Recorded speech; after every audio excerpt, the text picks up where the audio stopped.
So we're in one of our favorite pubs in Bristol, the Swan with Two Necks, to talk about beer engines, cask beer, the difference between southern pour, northern pour, sparklers, and all the rest. All of our beer is naturally conditioned with live yeast. That makes our ales officially real ale, by definition from the Campaign for Real Ale or CAMRA. We're the first in the world to be recognized for making real ale in a can. So the beer that we brew, we put into our cans, our kegs, and our casks is brewed exactly the same way, packaged in exactly the same way, and has that natural carbonation, which gives the better mouthfeel, finer bubbles, the live yeast, and a slight amount of haze. So let's talk about the beer engine, or the hand pump, whichever term you want to use for it. There came into popularity about 200 years ago, around the time of the American Revolution, the turn of the 18th century. They were designed to bring beer up from the cellar. Previously, you would find casks either behind the bar or stored down in the cellar, and it would be quite a hassle to have to constantly run downstairs and bring up jugs of beer for people or to mix things. So what this allowed publicans to do is to store their beer in the cellar at a constant temperature between sort of 10 to 12 degrees centigrade, which would be about 50 to 54 Fahrenheit. That would keep the beer in optimal serving condition for the ales. And to get the beer easily from the cellar upwards, there's a piston inside the beer engine, and it basically pumps it up from the cellar into the glass. So what you want to start with is a clean glass, hopefully one that looks as good as this. We've got a couple of beers we're going to dispense to show you two different ways between what is commonly known as the southern pour or the northern pour. So we've got our resonance on cask on this side and bitter on this side. So resonance is a golden ale brewed all with Citra hops. It's one of the top rated golden ales in the world. It's our best selling beer. Super refreshing, only 4.1%, really easy drinking. Our bitter is 3.4%, classic ordinary session bitter, much more amber, much more malt driven, and potentially or arguably more suited to pouring through sparkler, as we're going to discuss in a second. So let's start with resonance. If we look from behind, you can see the nozzle here is shorter. There are different types of nozzles that you can find on hand pumps. This type here has a little valve to open or close to allow the beer to go in and out. Some of them will look more similar to this swan neck here, but it will sort of be cut off. So it'll just be a shorter version there. And you would not normally put a sparkler onto this type of hand pump. So what we're going to do is open the valve, put the glass underneath, and pour the beer through.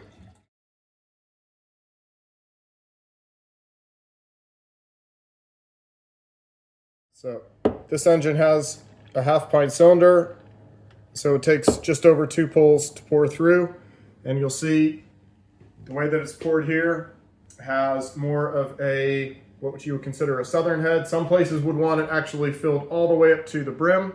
That can get a little bit messy, but technically you're paying for the beer, so you may as well have it. Some pubs will use oversized wine glasses, but that's kind of fallen out of favor as everyone is worried about their margins and a lot of wastage and stuff that occurred with that. There's a lot of confusion. So what we've got here is a great pint of golden ale poured in the southern manner. Now let's talk a little about controversy, some things that take a religious fervor depending on which side of the M4 you live on, which is the motorway that runs east to west and technically divides north to south in England, depending on where you're from. That line can vary. So what is a sparkler? A sparkler is basically a nozzle with a lot of little holes in it, maybe you can see inside there, and it screws on to the end of the swan neck bit here. If you can imagine, it's kind of like a garden hose. So if you didn't have the little spray gun at the end of your garden hose and you turned it on, water would just flow through it, or in this case, as we did with the first example, the beer just comes out in the normal way. By creating these jets, you are stripping all of the CO2 out of the beer and forcing it into the head, which is going to create a much tighter packed head. It's going to lift some of those aromas into the foam. The head's going to be a lot more lasting, the beer itself is going to be drinking a lot creamier because there's going to be little to no CO2 left inside of it, which is the flip side of the argument. Is some people believe that that makes the beer a little too flat. There's too much of a head on there, and they prefer the beer with a little bit more sparkle left inside it. But we're going to pour this beer in the northern way. So we're going to put the sparkler back on. One of the key things as well to keep in mind is hygiene. So it's a lot of places don't know that sparklers are designed to be taken on and off. And every night you should be removing the sparkler for cleaning, because you can imagine inside of the threads there can get pretty manky and disgusting and grow up lots of horrible things, and you do not want that going in your beer. So we're going to screw the sparkler back on, the nozzle there. Then we're going to insert the glass into the bottom of the sparkler and pour. And you'll notice quite a big difference in the way that the beer pours. Perhaps a lot more akin to the way that you're seeing Guinness with the kind of cascading effect. We're going to let that settle out, and then you'll be able to see the difference in the beer between the northern and the southern pour, with or without sparkler. There we go. Cool.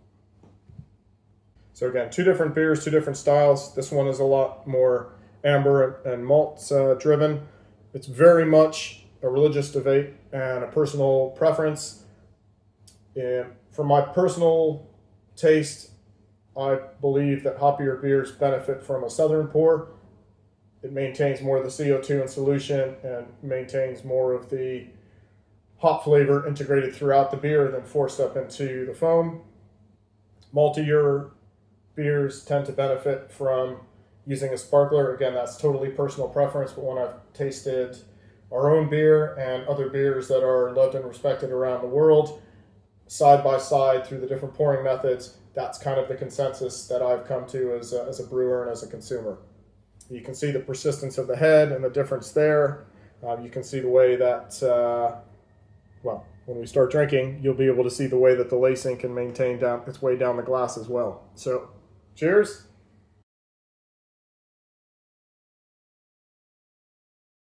Yeah, I know you can't taste that on camera, but the bitter has a lot fuller feel in the mouth because the CO2 isn't there to kind of lift it and lighten it.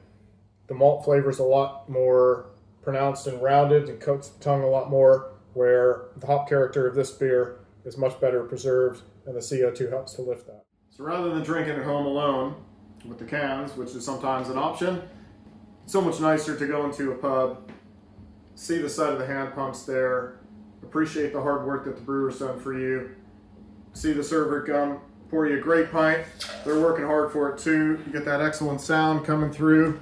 You're starting to see the foam cascade. You know you can have a great night and a great beer. Look at that. And with that, we say cheers, drink more beer, drink more real ale, enjoy your hand pumps, and I hope to see you around.